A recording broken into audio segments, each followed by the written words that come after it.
Okay, for the news portion in Asia, about Asia, we have only one item because we are running out of time. We still want to wrap up our discussion on Philippine-China focus. This news item is a positive item. China is going to build a 3.1, some reports 3.5 billion US dollars elevated rail for Bangladesh. And as you know, Bangladesh, half of the year is inundated and underwater. Now, even if the floods inundate half of the country, the commerce and the travel business will go on.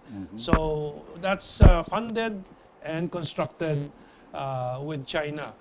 So for us, this is instructive. Maybe President Duterte's dream of the circumferential railway around Mindanao and north to Mindanao railway can be realized also within the next few years. Well, that having been said, what's your reaction? And then let's wrap up the all-important discussion we had about the Duterte foreign policy direction. Okay. Well, in fact, I can start on that note at this point. Go ahead. Yeah. Because you see, the Duterte administration, President Duterte himself is sometimes perceived as wishy-washy in foreign policy. But for me, it's his way of communicating.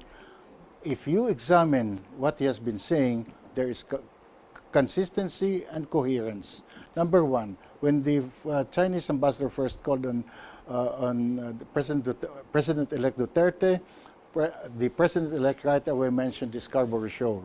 And within 24 to allow our fishermen to again, these are initiatives. That's and right. Which is mutual. President Duterte mentioned it. It has something to do with our issues in the Spratlys and our local issues about the fishermen. And on China's part, within 24 hours, believe it or not, and that's high speed for That's bureaucracy. Right. That's right. Our fishermen was allowed to fish in Panatag Shoal. So, again, that is for me the first indication of the President's grasp of foreign policy and related to our own requirements. Number two, the high-speed rail in Mindanao. Again, he was projected as having joked with the Chinese ambassador. I don't think so. The Belt and Road initiative of China is really well known. And I can only see that President Duterte is aware of that. That's why he mentioned the Mindanao Railway. Now, in today's newspapers, there is that item about the rail in Bangladesh. Yes. And so, again, for me, this can be part of wrapping up. That is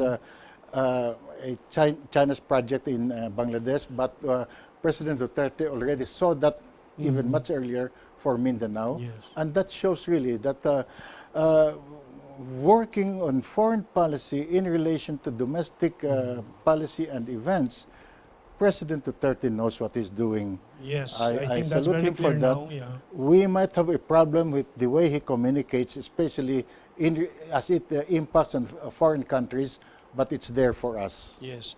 And I understand a group of retired diplomats will be traveling. I was also informed by Ambassador Joe Romero. He promises to guest after that trip.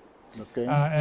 So I hope you shall be able to, and I'll communicate with our friends there, visit the Rizal Park in Xinjiang because you're going to Xiamen too. Yes, that's right. With Joe Romero and the many others. Again, a reminder,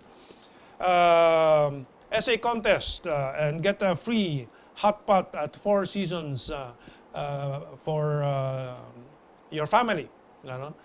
Submit your entries on my favorite Chinese food is blah blah blah. 500 to 1,000 words. Submit it to chinaemb.manila@gmail.com, and maybe I will enter just to be able to bring you and the family to the hot pot. Okay, we've done with our time for this news segment, and we've done the summary. Last, we have time for 30 seconds message from you.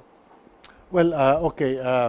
Again, this is the third time I mentioned this point about the first 50 days of President Duterte, maybe there are communications problems there, but it's coherent and focused on domestic policy, which has to be projected to foreign policy.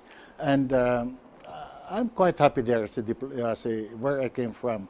And beyond that, we the focus really on the Philippines at the hosting of ASEAN 50th anniversary next year.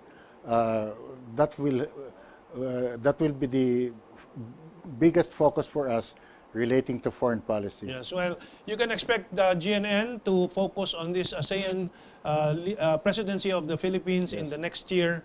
And so we'll have more foreign policy discussions and coverage. Maraming salamat po, and thank you, Mr. Ambassador. Thank you. And Salamat. we'll be together again next week on sailing across Asia and the world. Mabuhay!